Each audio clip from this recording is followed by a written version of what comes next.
ดសាច់សមមាត់ខៃតែម្ដាយស្រីថ្លៃហៅខ្មៅពីតូ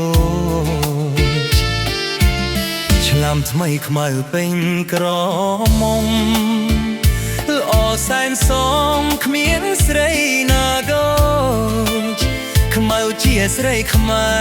រគ្រប់ឡាំងសមស្លូតប្រាជ្ញាឆ្លៀវឆ្លាតស្ដាប់ពីតម៉ែអើ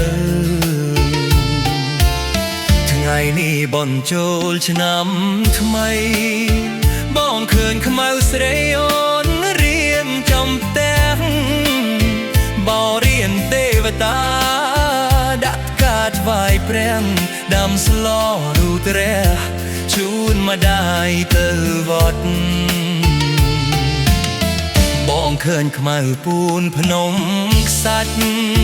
រួចអូនដាក់បាតដងទឹកស្រងព្រះ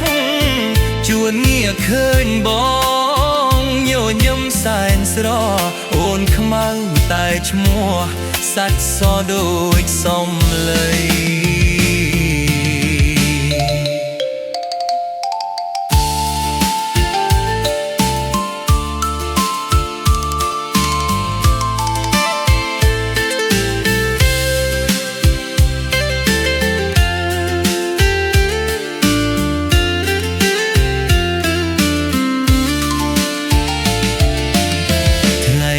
បញ្ចូលឆ្នាំថ្មីបងឃើញខ្មៅស្រីអូនរៀបចំពាក់បរៀនទេវតាដាក់កាថ្វាយព្រះដាំស្លរូតរះជូនម្ដាយទៅវត្តបងឃើញខ្មៅពូនភ្នំខ្សាច់រូចអូនដាក់បាតដងទឹកស្រងព្រះជួនងារឃើញបងញញឹមសែនស្រកូនខ្មៅ